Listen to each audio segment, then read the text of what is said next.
morning, everyone. Good morning. Good morning. We would like to welcome you to today's panel, Making Old School Cool, a showcase of student speeches employing classical oratorical training techniques. A long time ago in a galaxy far, far away, I was an undergraduate student enrolled in a classical rhetorical theory course.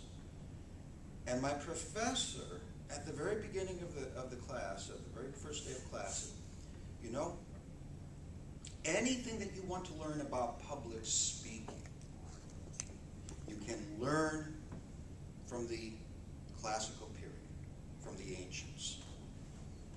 All you need to do is to read Aristotle, read Isocrates, read Cicero, read Quintilian. At the time, I was a bit skeptical of that kind, because after all, we had these bright, shiny new public speaking textbooks that we were using in class and everything. But by the time we were done with the course, it made a believer out of me. So today, in order to honor my professor, but also, more importantly, to honor the ancients, 4 Georgia College students, Katie Bird, Patricia Fredrickson, Grace Green, and Andrew Mockery, will share with you their work based on ancient rhetorical tenets, which proves, without a shadow of a doubt, that old school is cool. Hear, hear.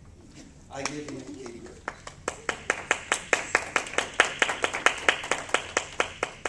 Thank you. First of all, I'm going to tell you a little bit about one of the activities we did in classical rhetorical theory, and that is we learned about the prognonosmata. And it took us about, 2 or 3 weeks to learn how to actually say that right. So, prognonosmata. And that's a set of 14 exercises, and they all build upon each other, and they were to teach the students how to speak in new skills, and they got progressively harder as they went on. And Patricia can tell a little bit more about our specific style that we used. The two of us are giving an Ekphrasis, which was the 12th step in the prognonosmata, so it's about in the middle. It's basically just a huge description of a huge speech of description. It takes one specific person or thing or place or event and brings it to life with really vivid imagery. And Katie's is about a thing, and mine is about a person. And then this is my Ekphrasis that I gave for class. It's easily my favorite place in the entire world, although none of you have even seen it. If you were to see it, you may simply overlook it and never notice it for all it means to me. 4 posts. 4 posts stand as tall and strong as oak trees that overlook a forest. Their smooth, strong skin is cool to touch. The dark color shows its presence. Every twist, turn, and texture matches identically to her 3 siblings. As the wooden arms reach towards heaven, they curve off in beautiful toppings, and the top stands like a queen piece of chess. Like the queen, she is protective, loyal, and graceful, sitting atop these posts like a queen would perch atop her throne. Below these posts are the supporters. The posts couldn't be as beautiful as they are without these guys holding them in place. These brothers are in sets of twins. The top and bottom share the same length, as do the left and the right brothers. The left and the right are taller, but just by a few feet, but they are equally as important. They're strong, sturdy, supportive siblings, and they're smooth and shiny. They are the core. Boards intertwine between them, leaning on them, and depending on them.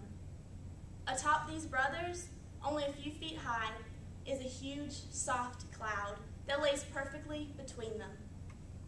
The cloud is coated in a thin sheet. The crisp, clean colors of floating fabric drapes over the comfy cloud. On top of that, a thicker, warmer layer fits snug. The vibrant green color complements the bright, shiny, swaying sides of a summer tree. The green is matched with several small, soft sections of fabric, sizes and shades, to sit atop this sheet. On any given day, it can smell differently, but it feels the same no matter what. Always comfy, always inviting, and always welcoming, with arms stretched out wide, like a mother greeting her child after summer away. Today, the smell is fresh, clean, and crisp. Deep, warm smells that act as a time machine, when you close your eyes, taking you back to summer, hanging laundry in the yard with your grandmother, dancing around and smelling the sweet summery scent. So many images can come rushing into your mind on any given day. This simple place, this simple picture I hope to have been painted into your mind, means so much to me. After a long day, being able to see this and jump into its welcoming arms and knowing I'm home. It is a simple name, but it has so many different uses. It is a desk where I come to study and read. It's a sanctuary and a shoulder to cry on. It's a table where I eat and drink. But most of all, and my favorite, it's where I sleep. It's where I dream and where I wake up every morning. As the horrible ringing enters as the terrible ringing of a new day enters my ears, I open my eyes to the glorious day that awaits me.